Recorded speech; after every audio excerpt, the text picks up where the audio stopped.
उत्पत्ति 16 में हम अब्राहम की कहानी में आगे बढ़ेंगे। आज का विषय का नाम है बुलावट, लेकिन सवाल है इंतजार। कितने लोगों को लगता है कि प्रभु बहुत इम्तिहान लेते हैं,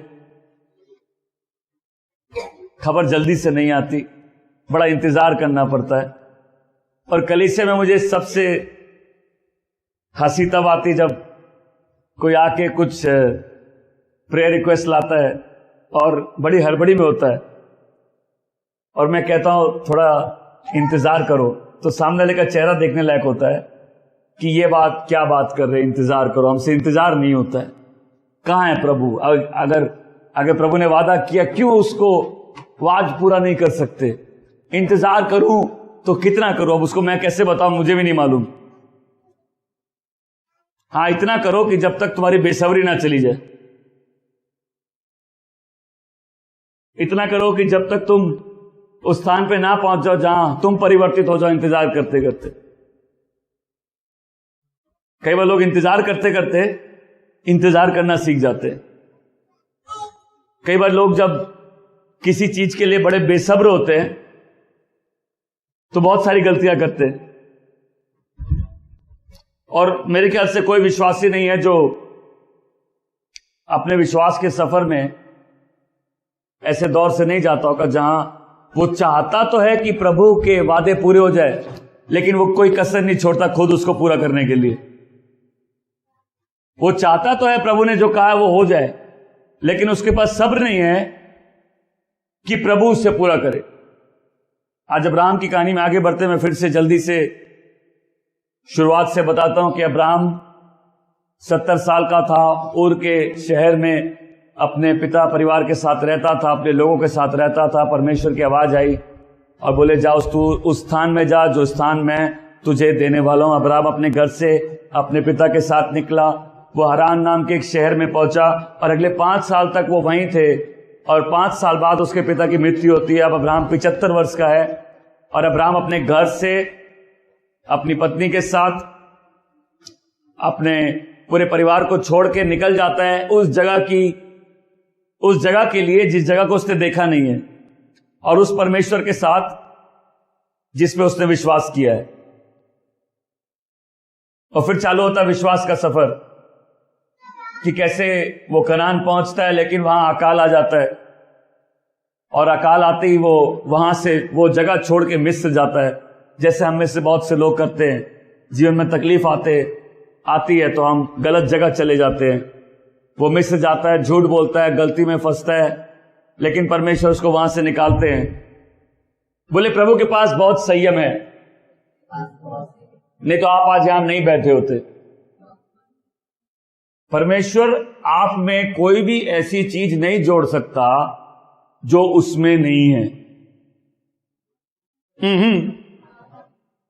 परमेश्वर में बहुत संयम है। वो इंतजार करना जानता है, उसे भी मालूम है मुझे इंसानों को बुलाना है, वो इंसानों से डील करना जानता है। वो वेट करता है कि हम भी मैच्योर हो जाए, उसमें पेशेंस है। आमीन। वो कई बार हमारे पापों को, गलतियों को झेल लेता है क्योंकि उसमें संयम है और वो सहनशील भी है। आमीन। लेकिन सीखना परमेश्वर को नहीं, सीखना हमको है।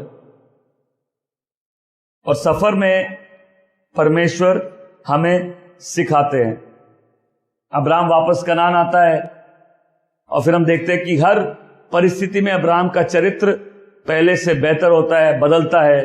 वो अपना दिल बड़ा करता है और अपने भतीजे को पहले चुनने देता है जब उन दोनों के बीच में लड़ाई होती है। परमेश्वर फिर बार बार अपनी वाचा बांधते, बोले स्थान देख, दाएं बाएं, उत्तर पूर्व दक्षिण पश्चिम, ये सब मैं तुझे देने वाला हूं।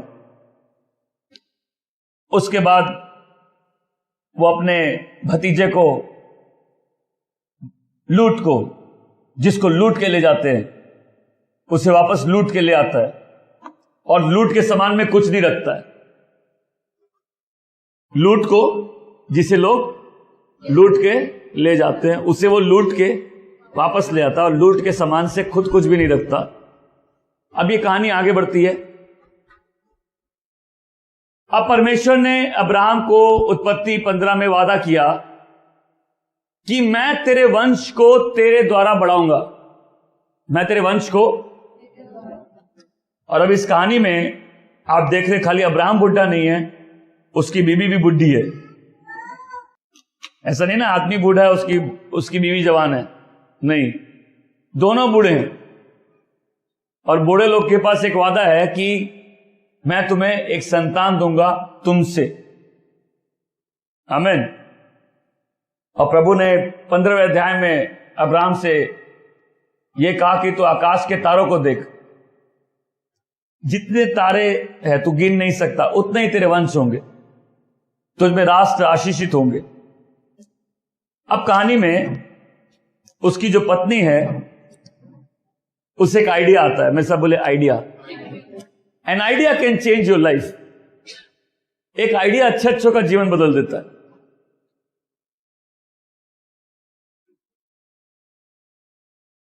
क्योंकि परमेश्वर ने वादा किया था कि बेटा अब्राहम से ही आएगा, इसमें उसकी बीवी की कोई बात नहीं थी।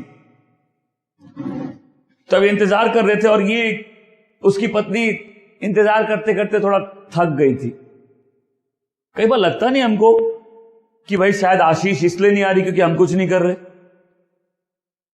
अब लगता हम ही को कुछ करना होगा, अब ये केस हमको हाथ में लेना होगा। हो सकता है प्रभु मेरा इंतजार कर रहे हैं।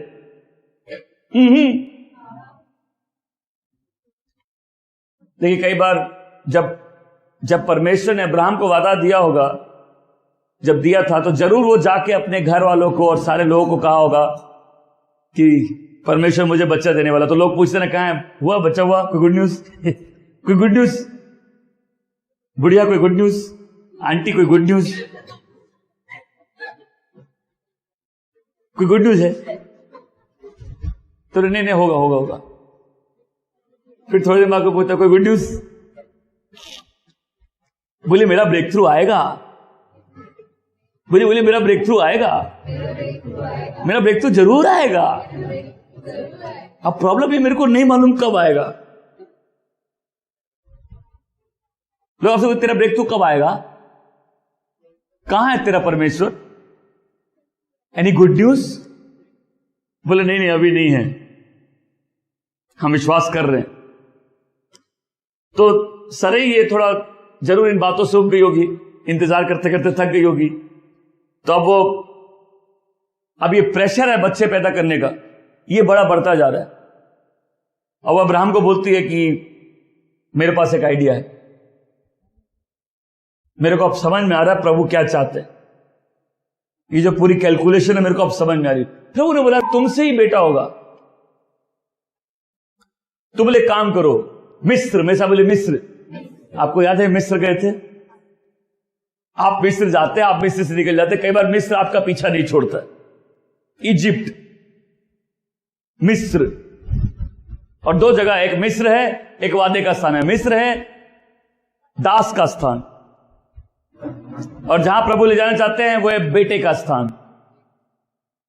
बोले याद है आप मिस्र गए थे, याद है आपने झूठ बोला था, आपको याद है राजा ने आपने बोला था मैं आपकी बहन हूं, अपनी बीवी को उसने बहन बनाया था।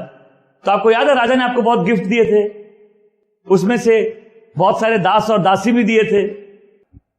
बोले आपको याद है एक हाजिरा नाम की दासी भी हमें दी थी। बोले आप एक काम करिए, आप हाजिरा से शादी करिए और उससे जो बच्चा होगा वो वादे का संतान है जो प्रभु हमको देना चाहते। आपको क्या लगा? अब्राहम बोला नहीं हम ऐसा नहीं करेंगे।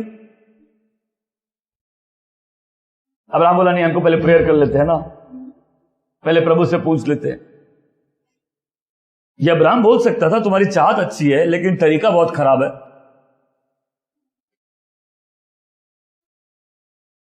और कई बार लोग अपने वादे के पीछे भागने लग जाते हैं कि हमें पहले वादा पूरा करना है, हम तो गॉड का जो पर्पस है उसको पूरा करके रहेंगे। वादे पूरे करने पहुंचने तक हम बहुत सी गलतियां कर बैठते हैं और वो कई बार बहुत भारी पड़ती है।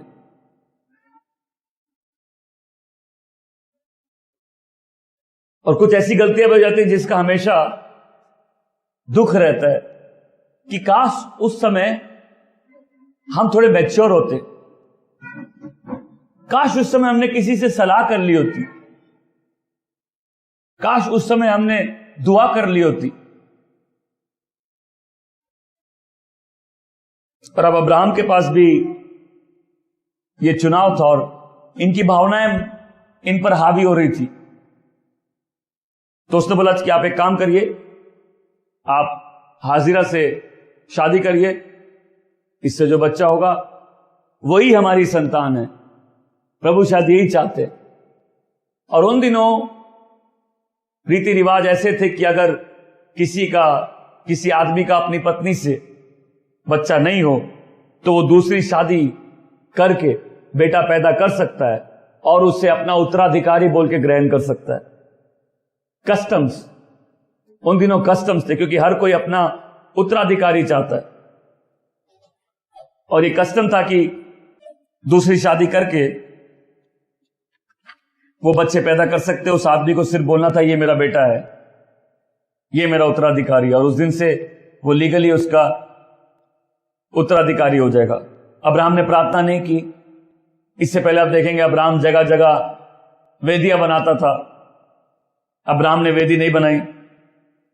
अब्राहम ने उससे नहीं कहा ये गलत बात है, परमेश्वर ऐसा नहीं चाहते, ये इस ढंग से काम नहीं होते।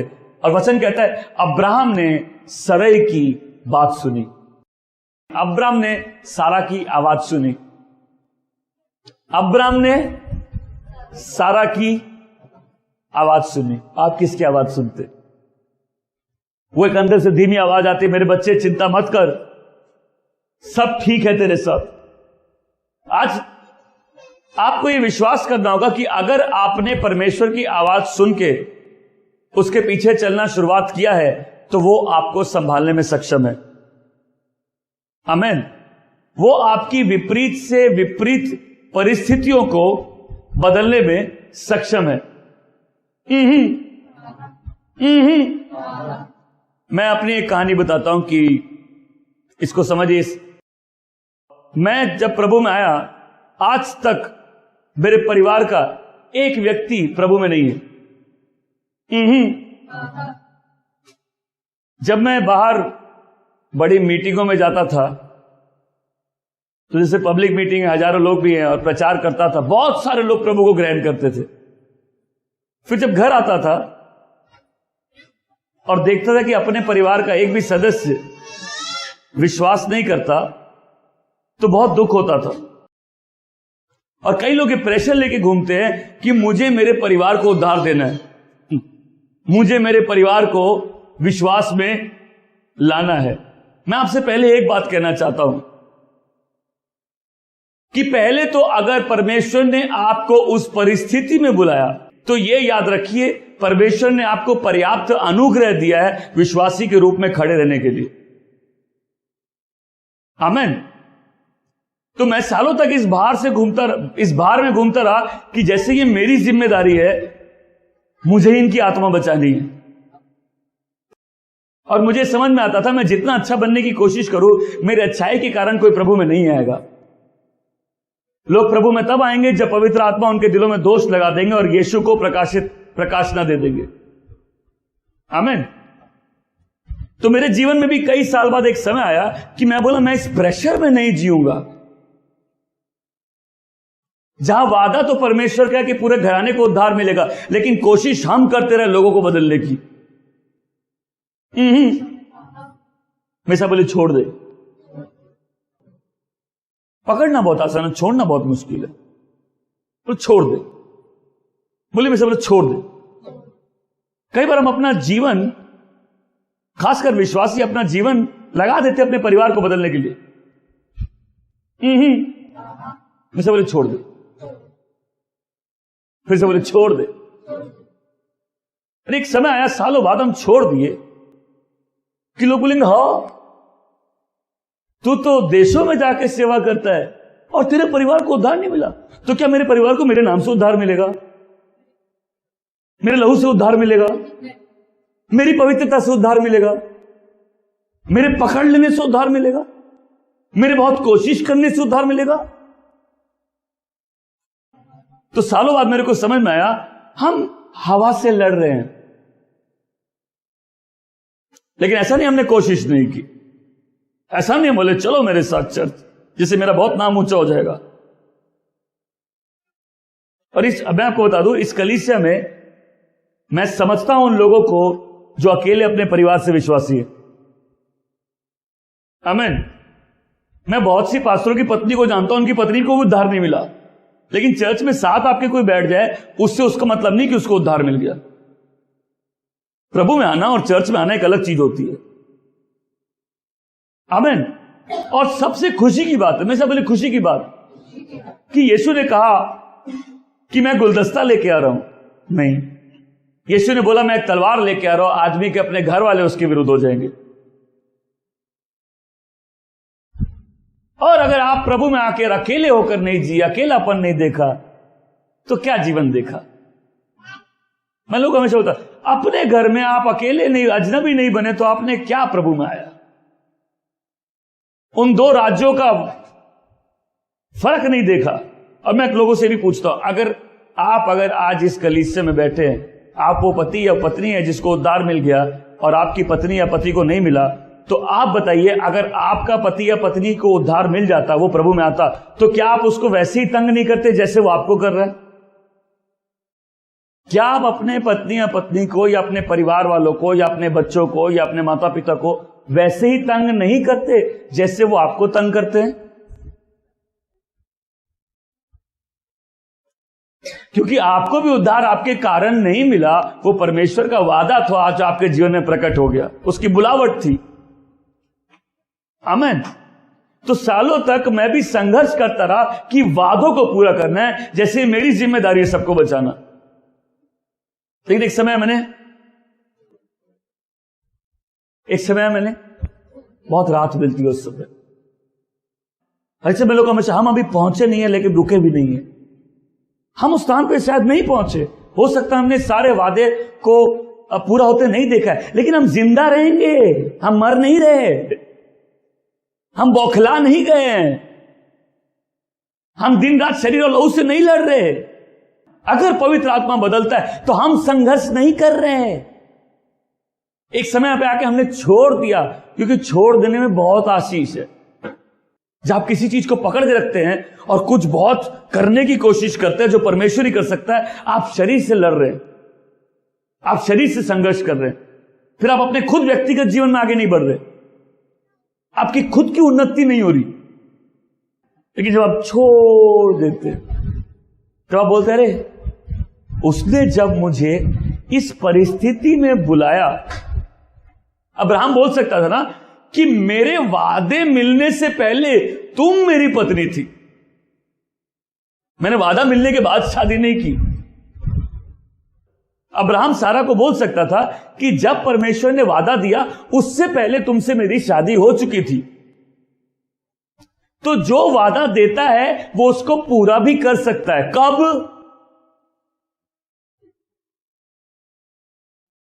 नहीं प्रभु आप क्या भी करिए, दम है तो सामने आइए, I dare you, I double dare you, I challenge you, आप परमेश्वर करके दिखाइए। प्रभु आई चैलेंज यू, छोड़ के दिखा, आई चैलेंज यू करके, अब आई चैलेंज यू, छोड़ के दिखा। मैं छोड़ूंगा नहीं, बोले मैं करूंगा नहीं। आप कब करेंगे जब तुम छोड़ोगे? वो तुम कब छोड़ोगे जब आप करेंगे? उन्हें आप छोड़ो, आप करो, आप करो, नहीं आप छोड़ो, आप छोड़ोगे नहीं तो तुम करोगे नहीं।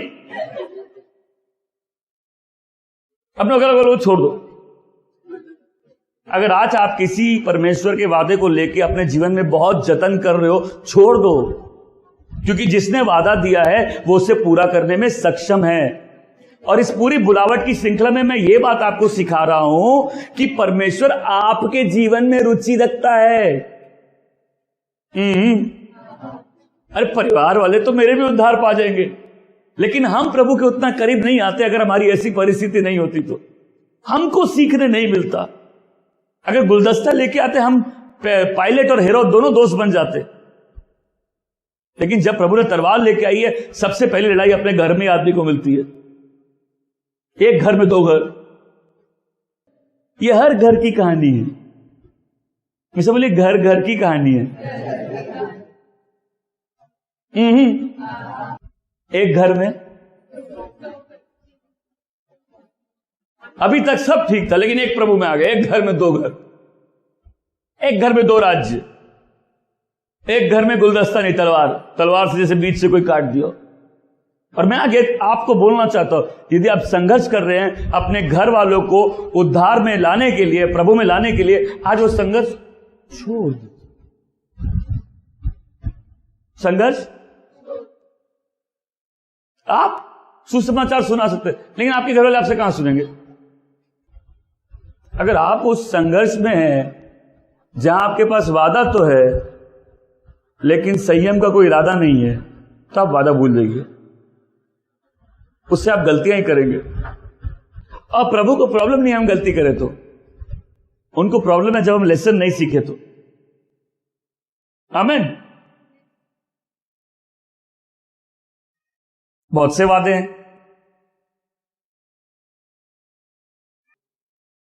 धन्य है वे जो उसका इंतजार करते, धन्य है जो डेली उसके चरणों में बैठकर आनंदित रहते। आमीन। धन्य है वो जब घुटने टेक कर उससे प्रार्थना करना चालू करते तो कहते, प्रभु I am happy in you. बोले बेटा वेट कर लोगे? बोले प्रभु बात सता नहीं दी क्योंकि हम छोड़ दिए। और हम देखें जैसे जैसे हम चीजों को छोड़ते जाते वादे पूरे होते जाते। अब्राहम बोल सकता था कि भाई जब हमको वादा मिला उस समय तुम मेरी पत्नी थी, तो जिसने वादा दिया वो तुम्हारे पेट से, तुम्हारे कोख से एक बच्चा पैदा कर सकता है। चला आदमी रुकता थोड़ी ना, इस जल्दी से खत्म हो रहे जीवन में सब कुछ बहुत फास्ट चाहिए। पूछो मेरा ब्रेक थ्रू कब आएगा? मेरे से मत पूछो, प्रभु से पूछो।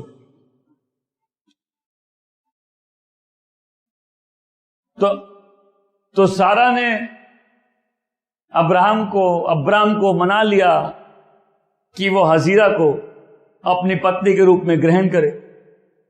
अब एक जवान औरत और एक 85 साल का बुढ़ा पति दोनों शादी कर लिए और तुरंत हाजिरा गर्भवती हुई। बोले यहां तक सब ठीक था। बोलिए नहीं, गड़बड़ी तो उसी दिन चालू हो गई थी जिस दिन इनका संयम टूट गया था। देखिए मैं फिर से बोल रहा हूं, अब्राहम घर से 70 की उम्र में निकला था, इस समय तक वो करीब 85 वर्ष का है, 85, और उसका बेटा 100 की उम्र में होता है। अभी और सफर बाकी था, इसलिए आप नहीं बदले तो क्या बदला? अब्राहम कब बनेगा? बोले पहले गलतियां कर ले थोड़ी और।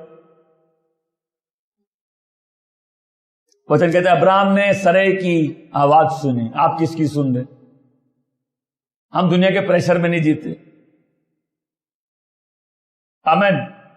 ना हम किसी को जवाब देते, ना हम परवाह करते लोग हमारे बारे में क्या बोलते। क्यों? हमने कुछ चीजें, आमीन। और हम जितना संघर्ष छोड़े उतना हम परिवर्तित हुए, आमीन। उतना हमको अंदर की शांति का मतलब समझ में आया। और हमने जितना छोड़ा है परमेश्वर ने उतना पकड़ा है, क्योंकि जब तक आप छोड़ेंगे नहीं परमेश्वर पकड़ेंगे नहीं। जब तक आप लड़ेंगे वो आपकी लड़ाई है, जब प्रभु लड़ेंगे वो उनकी लड़ाई है। जब आप करेंगे वो आपका कर्म है, जब परमेश्वर करेंगे वो उसका अनुग्रह है। आमीन। तो जब वो प्रेग्नेंट हुई होगी तो बड़ी खुशी हुई होगी, फिर वो देखा गॉड का प्लान पूरा हो गया। हम लोग कहां इतना साल वेस्ट कर दिए, हम लोग को समझ ही नहीं आया। देखो कितना जल्दी काम हो गया। सर तुम सही बोल रही थी, हमारी तो 2 शादी। अच्छा वेरी गुड, तुम सही बात बोल रही थी। लेकिन जैसे ही वो प्रेग्नेंट बनी उसका व्यवहार सारा के प्रति बदल गया। अब उसे लग रहा है मैं तो ज्यादा फलदायक हूं, तो मेरा स्तर तो ज्यादा ऊंचा है, और वो उसको तुच्छ समझने लगी। अब ये शांत परिवार में तकलीफें ही तकलीफें, एक घर में घर घर हो गया, एक घर में पूरा घर तमाशों से भर गया। वो उसको तुच्छ बोल रही है तो सारा अपने पति को बोल रही है तुम्हारी गलती है, तो उसका पति बोल रहा है वो तुम्हारी दासी, तुमको जो करना तुमको, आइडिया तुम्हारा था, एंजॉय। तो अच्छा वाला शांत घर था, यहां सब एक दूसरे के विरुद्ध हो गए। तो सारा अब्राम से कहती है कि तुम्हारी गलती है, मैंने तुमको अपनी दासी दी तुम्हारे पत्नी की तरह, अब देखो वो मेरे से इस प्रकार का बर्ताव कर रही है, अब परमेश्वर देख रहा है ये तुम्हारे और मेरे बीच में। अब वो बोल रहे कि परमेश्वर देख रहा है कि मेरे और तुम में कौन गलत है। तो अब्राम बोल रहा है देखो तुम्हारी दासी है, तुमको जैसे उससे बर्ताव करना है तुम उससे करो। तो वो अब ये घर पूरा वॉर जोन हो गया है, वो उसको तुच्छ मान रही है, वो उससे लड़ रही है, अपने पति से लड़ रही है, पति उसको बोल रहा है, वो अब उसको तंग कर रही है। अब उसकी पहली पत्नी उसकी दूसरी पत्नी को, अब इनकी आशीष से इनका श्राप बन गया। आमीन। अब इनकी आशीष है, और कई बार ऐसी होता है घरों में, जीवनों में, जो आशीष बनना था वही श्राप बन जा, जहां ब्लेसिंग आनी थी वहीं तकलीफ आ जाती है। इन दोनों की गलती में वो जवान औरत पिस गई,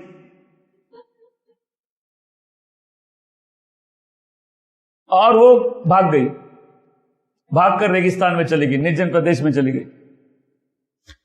सोचो कभी कोई रेगिस्तान में मरने के लिए तैयार है, घर में नहीं जाएगा। सोचो कोई रेगिस्तान में मरने के लिए तैयार है लेकिन घर नहीं जाएगा, तो घर में मतलब कितनी तकलीफ है। लेकिन रेगिस्तान में उसको एक स्वर्गदूत मिलता है और पूछता तुम कहां से आ रहे हो, कहां जा रही हो। तो बताती है सारी कहानी।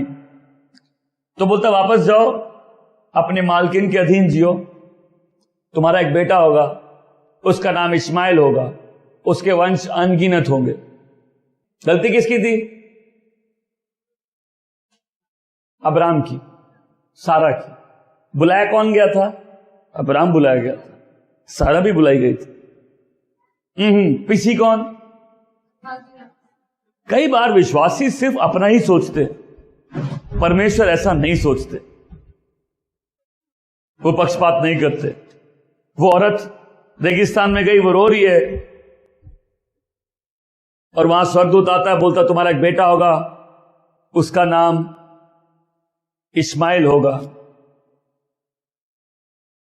इसका मतलब है परमेश्वर देख रहा है, मतलब परमेश्वर सुन रहा है। बोला लेकिन वो एक जंगली आदमी होगा, मतलब जंगली गधे के समान होगा, क्योंकि जंगली गधे को वश में लाना बहुत मुश्किल है। आइए इस कहानी का थोड़ा बैकग्राउंड बताऊं। वो एक जंगली गधे के समान होगा, उसका हाथ हर एक के विरुद्ध होगा, हर एक का हाथ उसके विरुद्ध होगा। अब्राहम का जो ये बेटा इस्माइल, इसी से अरब वर्ल्ड बना है, अरब देश, और मुस्लिम इस्माइल से हैं। तो देख लीजिए बाइबल में क्या लिखा है, इनका हाथ सबके विरुद्ध होगा और सबका हाथ इनके विरुद्ध होगा। क्यों? पूछे क्यों? ये ऐसी कंडीशन में पैदा होगा, ये जिस घर में, जिस कंडीशन में पैदा हो रहा है, जिस एनवायरमेंट में पैदा हो रहा है, जिस कष्टों में पैदा हो रहा है, इसकी लाइफ वैसे। लेकिन इसके पास एक ब्लेसिंग है कि इसके भी वंश अनगिनत होंगे। आमीन। तो कहती तू परमेश्वर है जो मुझे देखता है, और वो वापस लौट जाती है। और उस स्थान का नाम जिसके कुएं के बगल में वो उसको स्वर्गदूत मिलता है, कहती वो कुआं है जहां जीवित परमेश्वर ने मुझे देखा है और मेरी सुनी है। तो जब वो घर आई होगी वापस, उसने अब्राहम को जरूर बताया होगा क्या घटा। तो उसका बेटा होता है, अब्राहम ने उसका नाम इस्माइल रखा। लेकिन इसके बाद अब्राहम का अपना बेटा 100 वर्ष की उम्र, मतलब इससे भी 15 साल बाद, जब अब्राहम 100 साल का था, बूढ़ा, बिल्कुल बूढ़ा था, और बुढ़िया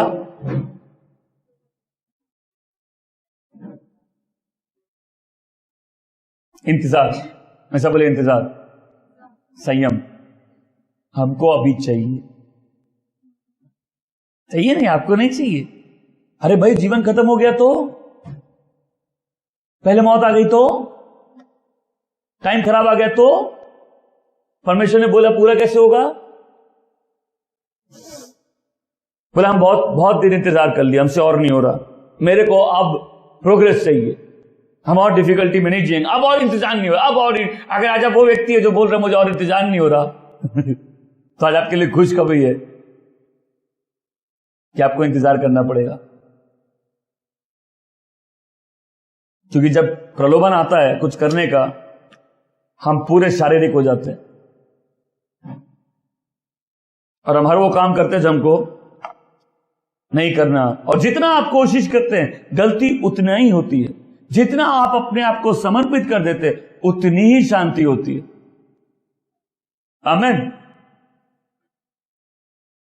और इसीलिए एक व्यक्ति है जो अपनी परिस्थितियों में इंतजार कर रहा है, प्रार्थना कर रहा है, उसको मालूम है हाथ से कुछ निकला नहीं है, लेट हुई नहीं है। God can never be late. आमीन। क्या आपके पास कोई दर्शन है? क्या आपके पास कोई वादा है? क्या आपने परमेश्वर का कोई प्रॉमिस पकड़ा है? क्या आप संघर्ष कर रहे हो उसको पूरा करने के लिए? आज प्रभु से आपसे पूछे, क्या तुम इंतजार कर सकते हो? पूछो क्यों? बोल रहे इसमें तुम्हारा ही फायदा है। क्योंकि कुछ आशीषें यदि तुमको आज दे दूं, तुम उसको संभाल नहीं पाओगे। क्योंकि परमेश्वर चाहता है जिस दिन आपके जीवन में वो वादा पूरा हो जिसका उसने वादा किया था, उस दिन आप उसका पूरा आनंद ले सके। क्या कोई आज घर जाएगा अब बोलेगा मैं छोड़ देता हूं? कोई आज अपनी प्रार्थना की वेदी में जाएगा, बोलेगा प्रभु मैं छोड़ रहा हूं, मैं संघर्ष छोड़ रहा हूं। है तो तेरे वादे पूरे करने की मैं कोशिश कर रहा हूं, प्रभु मैं छोड़ रहा हूं। क्या तुम इंतजार कर सकते हो? Can you wait? आपको हड़बड़ी है? आपको दुनिया आज ही जीतनी है? आपको पूरा परिवार आज बदल देना है?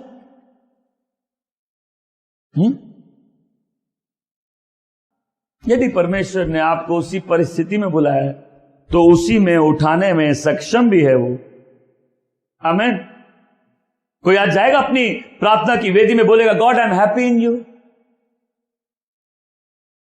अब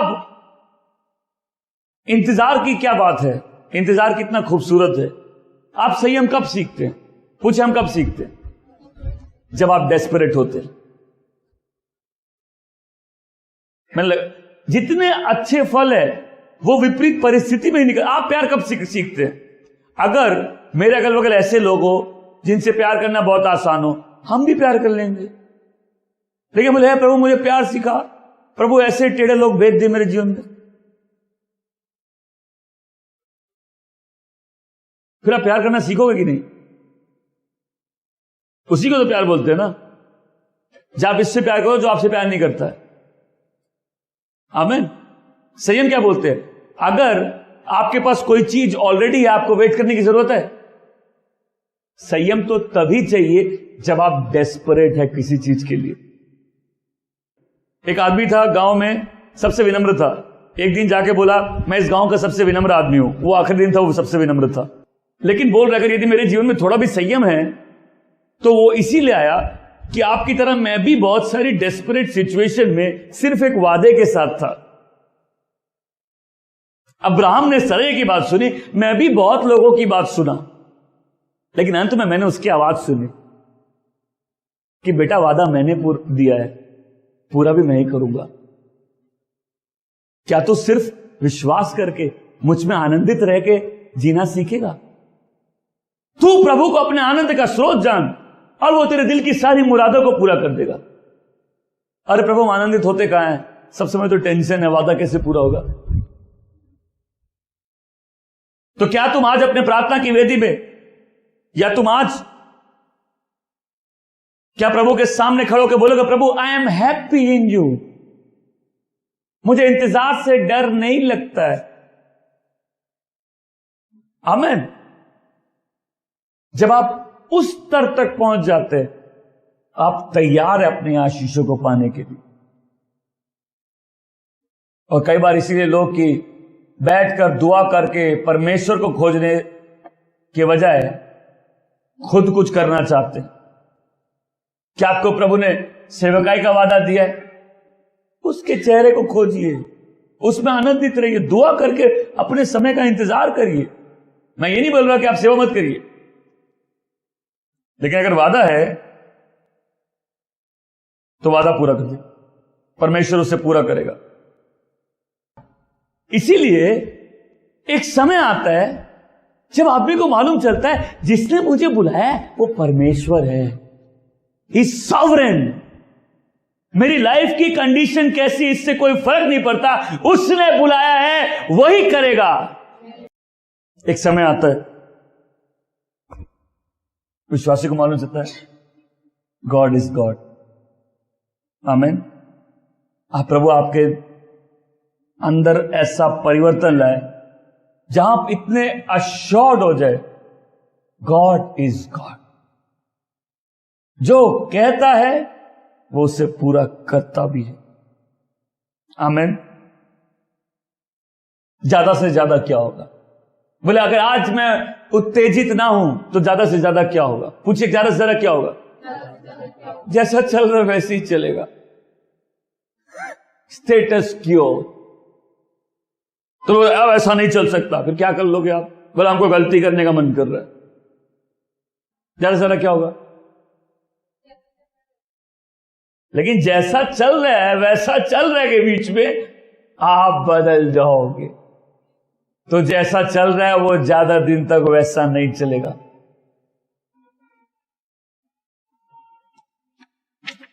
क्या आप रुकोगे?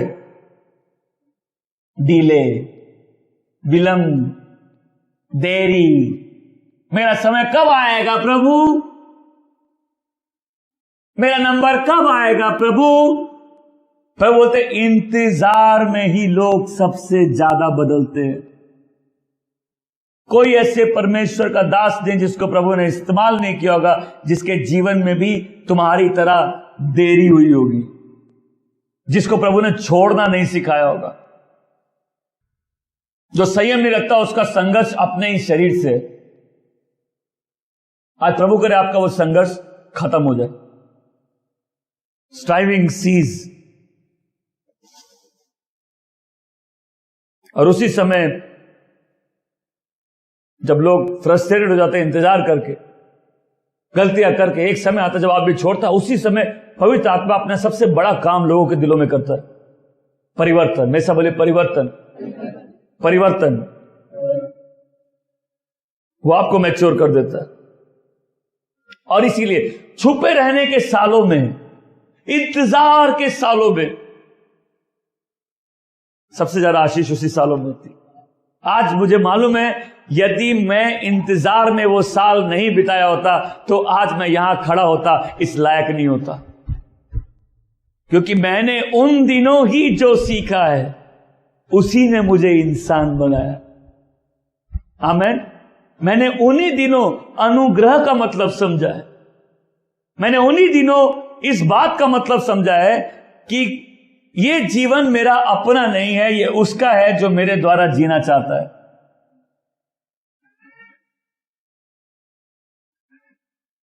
धीरे धीरे करके अब्राहम बनने लगा। अपनी आंखें बंद करेंगे।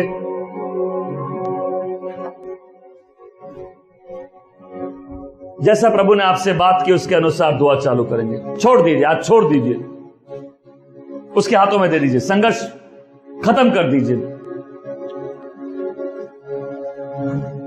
यदि आपका पूरा समय किसी को बदलने में जा रहा है, आज वो संघर्ष खत्म कर दीजिए, छोड़ दीजिए। यदि आपके पास वादा है और आपका पूरा समय इस इंतजार में जा रहा है कि ये वादा कैसे पूरा होगा, आज छोड़ दीजिए।